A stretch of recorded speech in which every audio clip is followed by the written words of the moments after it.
Bem-vindo ao Globo News Ciência e Tecnologia. Hoje vamos continuar visitando os bastidores do programa especial de 10 anos. Você vai ver reportagens que foram marcantes. Um exemplo, o aniversário de 200 anos do homem que escreveu a teoria da evolução, Charles Darwin. Para a ciência, Darwin, a evolução, é uma história de progresso. Sair de uma forma simples, primitiva, até se transformar num ser humano. É como se com o passar do tempo se pudesse mesmo se ver, se viver uma evolução. Uma das minhas matérias favoritas nesses 10 anos de programa foi sobre uma das maiores coleções de obras que refletem o conhecimento humano, a Biblioteca do Congresso Americano, aqui em Washington. O saguão de entrada da Biblioteca do Congresso impressiona. Colunas de mármore, afrescos no teto. Mas o que está por trás é muito mais imponente. É a maior coleção cultural do planeta. São 145 milhões de itens. Essas e muitas outras reportagens você vai ver agora no programa que está só começando. Por que é tão importante aprender a esquecer? A partir do estudo do animal que está preso, a grande ousadia de Darwin foi enxergar a natureza como senhora da vida. O maior desafio do programa, eu acho, sempre foi, continua sendo e vai ser cada vez mais, como traduzir conceitos complexos, conceitos científicos para um público leigo, sem ferir os brios da academia. A memória é o meio de guardar ideias, impressões e conhecimentos adquiridos no passado para serem usados no presente. Tão importante quanto lembrar é esquecer, um procedimento complexo que merece o status de arte, segundo o neurocientista argentino Ivan Izquierdo, autor de um livro sobre o assunto. Por exemplo, o Ivan Izquierdo, não só ele fala muito bem, o tema dele é interessante e tem se tornado cada vez mais interessante porque está se descobrindo o cérebro nas últimas décadas, né? O cérebro meio que ficou na moda. É um desses temas, porque na ciência, como em várias outras áreas, temas ficam na moda e saem de moda. O cérebro está na moda e parece que essa moda veio para ficar. Você vê como as pessoas amadurecem ao falar sobre seus assuntos. Hoje nós temos craquíssimos, temos grandes craques em matéria de comunicação científica dentro da comunidade científica. Pessoas que falam muito bem, com muita propriedade sobre o tema e de uma forma agradável. A percepção da ciência, ela é diretamente proporcional à capacidade que o cientista tem de transmitir essa informação de uma maneira simples para toda a sociedade, né? Então é um dever do cientista falar para a sociedade, apresentar o que ele está fazendo. Está vivo! Está vivo! Está vivo! Aquele eu achei um barato o bate-papo com o Rafael Coimbra, onde a gente pôde discutir a ciência por trás dos grandes clássicos do cinema. Eu achei importantíssimo, aquilo foi, na verdade, um desafio do ponto de vista de eu ter que rever alguns daqueles filmes e identificar onde é que estava a ciência. E ficou claro que em todos os filmes, nos filmes que a gente discutiu pelo menos, a grande motivação era a revolução que a ciência faz no cotidiano das pessoas, né? E que em muitos daqueles filmes isso estava sendo olhado do ponto de vista do que ia acontecer no futuro, seja em 5, 10, 100 ou 200 anos. Então foi um barato, foi um bate-papo, foi meio frenético o ritmo daquela discussão, mas do resultado final eu particularmente gostei bastante. Para cá, muito recentemente, nós começamos a ver transplantes de partes externas, de pernas, de rosto. Como é que está essa questão, como é o caso do Frankenstein, né? Que ele tentou montar um ser com partes de várias pessoas. Como você disse, há vários relatos, principalmente nos últimos anos, onde você consegue fazer um transplante de mão, de braço, de perna, de duas pernas, de pênis e de face, tá? Que a gente pode, de certa forma, extrapolar ou comparar com o que foi feito, o que se imaginava como possibilidade no caso do Frankenstein. O valor agregado do nosso programa somos nós. Você, eu, todos os nossos colegas que participam em todos os níveis de produção, né? A reportagem, a edição, a captação de imagem, a captação de áudio, a edição, a sonorização, né? Você vê, nós conseguimos fazer pérolas. Os homens e os dinossauros, as minhocas e a jabuticaba. A obra maior de Darwin foi esta, sobre a origem das espécies. E foi nesta casa que Darwin organizou suas ideias. Ele subverteu a noção predominante na época, e promovida sobretudo pela igreja, de que o mundo, a vida, tudo havia surgido de uma vez só. Os homens e os dinossauros, as minhocas e a jabuticaba, tudo tinha surgido de uma só vez, por criação divina. Segundo Darwin, não foi bem assim. Foi com esse espírito de descoberta que fizemos o programa especial sobre Darwin em 2009. Fomos à casa dele em Kent, a leste daqui de Londres, e estivemos lá no jardim da casa onde ele estudava as minhocas. Darwin gostava de minhocas, ele tocava até piano para as minhocas. Visitamos também a estufa, que está lá até hoje, e foi nessa estufa que ele estudava plantas. Fomos também ao interior da casa, onde ele vivia com a mulher e os filhos. Uma das filhas dele morreu naquele período, foi uma morte trágica, abalou bastante Darwin. E foi lá também que ele escreveu esse livro-chave para a ciência, o livro sobre a evolução das espécies, com um impacto extraordinário na época e com repercussões até hoje. People before him had tried to do the same thing, but in lesser terms. And I think what Darwin did had a huge impact on everybody, not only in the sort of gentleman's scientific world, but for the lay people of Victorian England as well. I mean, what he was saying pretty much negated everything in people's religious beliefs, so it had a huge impact on people. Há quem questione até hoje a teoria da evolução das espécies por seleção natural, conforme a descrição de Darwin. Entre os céticos, há um grupo que ficou conhecido como os criacionistas. É um pessoal que defende a teoria de que tudo, as plantas, as várias espécies, o homem, a natureza, surgiu num momento só. Uma espécie de abracadabra celestial em que tudo apareceu de uma vez só. O campo de batalha dessa guerra ideológica para uns, teológica para outros, acaba sendo as salas de aula. And what was the thing, Susan, that he really wrestled with, Darwin? Hating God. Yeah, but why did he hate God? What was his reason for turning his back on God? Because he felt that he shouldn't take away a child. It has a few points, but it is not adequate for explaining how life began and how we have humanity as it is. But do you think the Bible provides all these answers? Yes. O avanço da ciência desde a morte de Darwin só serviu para comprovar as ideias dele, concebidas numa época em que mal se conhecia a genética, sem falar de DNA. Não se tinha a menor noção disso na época de Darwin. Hoje, graças ao progresso da ciência, sabe-se que o homem e o chimpanzé compartilham 98% dos mesmos genes e que o homem também compartilha 40% dos genes com a banana. Isso explica muita gente que conhecemos, não?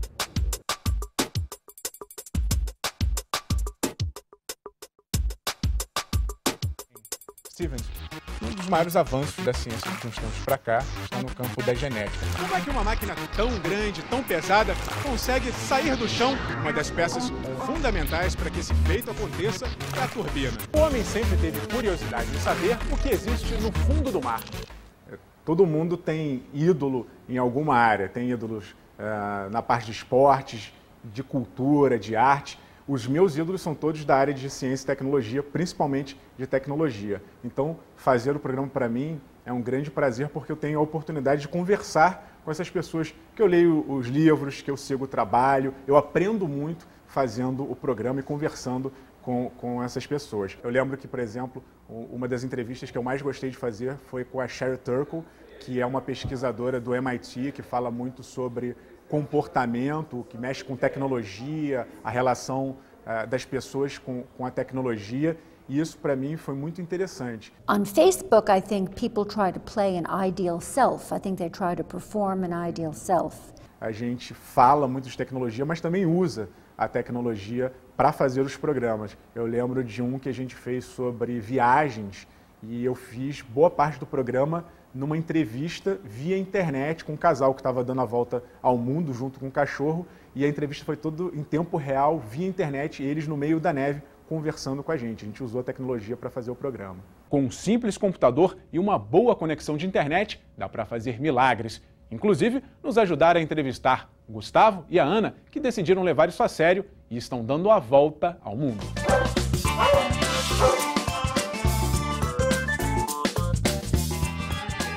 Ana e Gustavo não estão sozinhos na viagem. Esse é o Taba. Nosso pretinho, fedorento. Outro lado que a gente trabalha muito é tentar mostrar o que tem por trás das coisas, né? A ciência, a tecnologia, por trás do que a gente tem do dia a dia. Então, tem 2 programas que eu fiz que foram bacanas. Um era de um barco que saía para fazer pesquisa em alto mar. A gente andou dentro desse barco, mostrando tudo o que eles faziam. A expedição Tara Oceans é uma aventura em busca do conhecimento. A bordo do veleiro de 36 metros, revestido de alumínio, a tripulação de 15 pessoas enfrenta os desafios do mar na tentativa de descobrir pequenas espécies marinhas e entender melhor os impactos das mudanças climáticas nos oceanos. E o outro foi sobre turbinas de avião, que é uma coisa que quase todo mundo já andou de avião, mas não sabe exatamente o que tem ali dentro. E eu me espantei com a quantidade de peças que tinha dentro de uma turbina de um avião, como é um processo de manutenção e de conserto de uma peça vital para uma aeronave. Então, esse lado que fica às vezes escondido do dia a dia das pessoas, trabalhar com isso também é muito interessante. Agora, eu vou só pedir para você vir aqui comigo, porque eu vi algumas ferramentas parecidas com o que a gente usa no dia a dia, chave de boca. Sim. Mas tem umas coisas que parecem até peças de avião.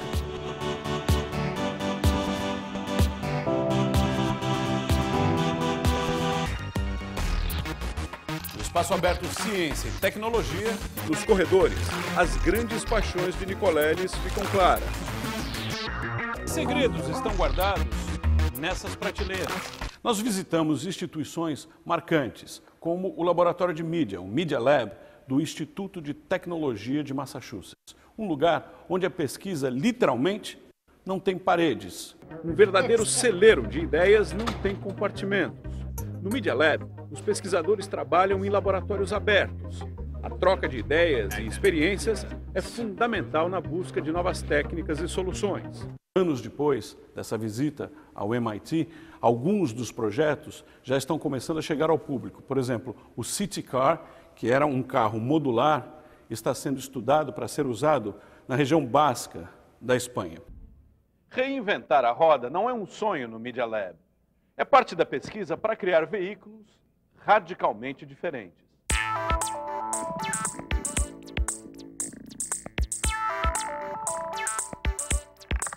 Nós viemos ao maior depósito também de informações do planeta, a Biblioteca do Congresso.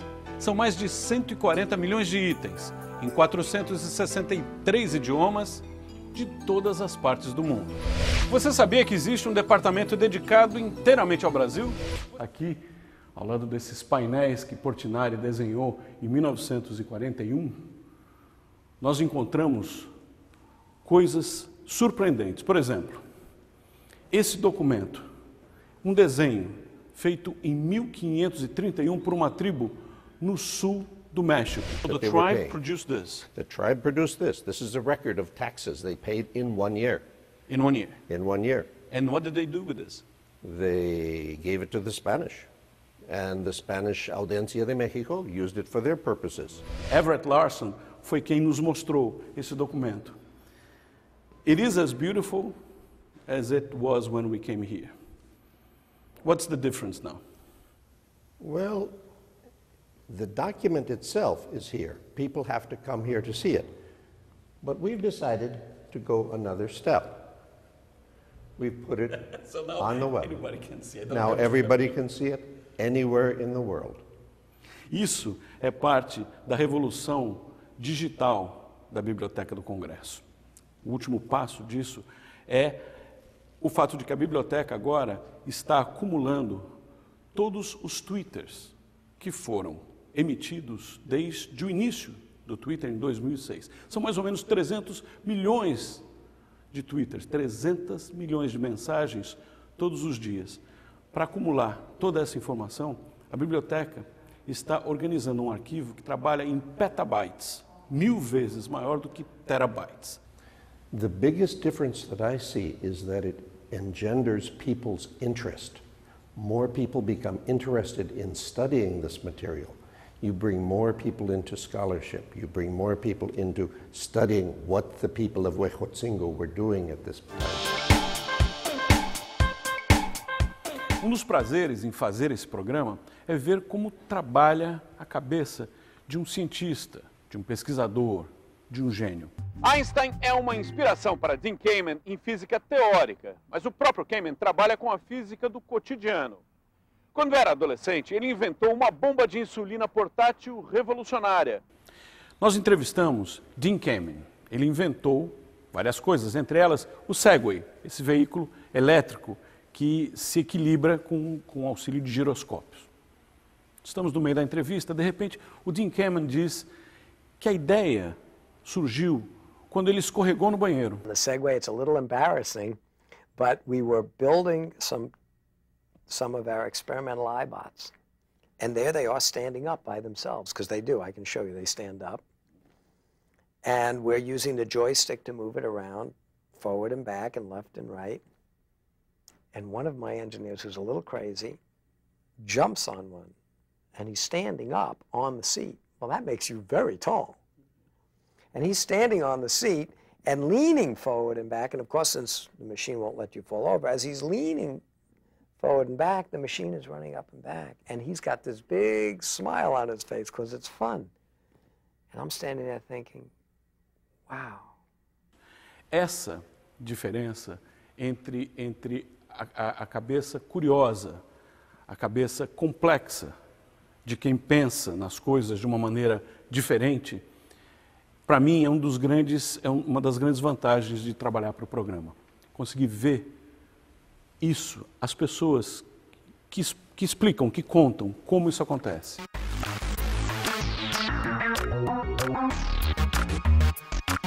Outro exemplo é o pesquisador brasileiro Miguel Nicoleles.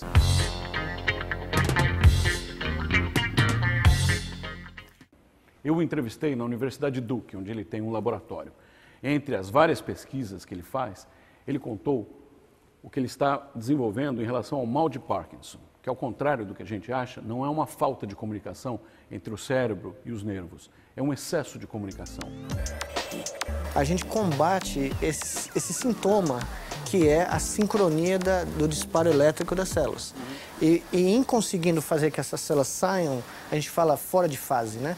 Que elas saiam fora de... Literalmente.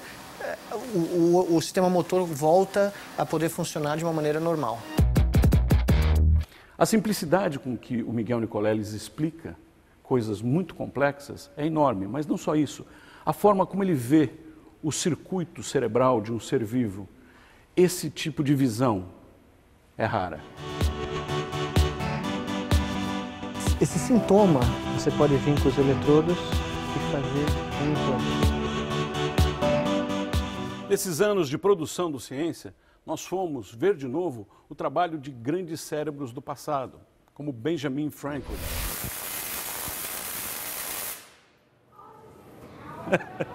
Das experiências de Benjamin Franklin até a enorme energia gerada por uma bobina de Tesla, houve muito avanço no entendimento dos raios. E um mito foi derrubado, o de que raios não atingem duas vezes um mesmo lugar.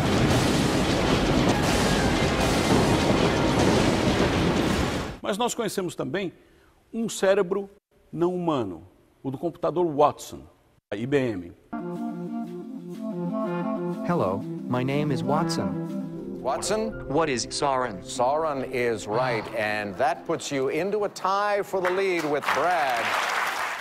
Hoje, o computador Watson está servindo como um super assistente em hospitais, ajudando os médicos a decifrar os diagnósticos mais complexos dos dias de hoje.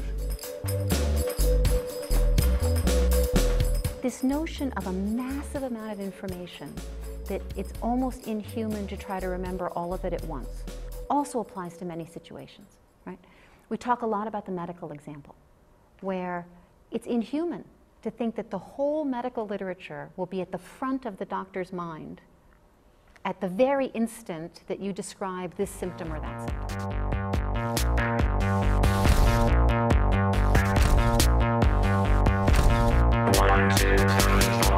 Eu trabalho com perfeccionistas. Na produção, o Vicente Tinque não sossega enquanto não acha o melhor entrevistado. Nas imagens, o Denis Anata quer o enquadramento preciso, o movimento correto, a luz bem feita. Os responsáveis pelo programa, o Alexandre Roldão e o Roberto Wertmann, cuidam do Ciência do início ao fim. E toda semana, junto com o pessoal da edição no Rio de Janeiro, editam um quebra-cabeças que pode ter uma apresentação feita em Washington, uma entrevista também, uma reportagem feita no Brasil, imagens que vêm de outros lugares e fazem o produto final. São pessoas diferentes, cabeças diferentes, experiências diferentes, mas todos, a cada semana, pensam o mesmo programa. Vale a pena.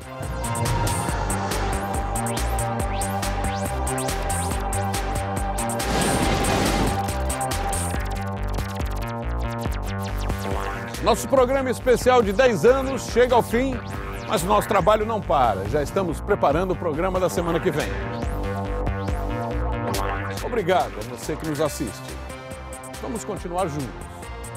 Até a semana que vem com mais um Globo News, Ciência e Tecnologia.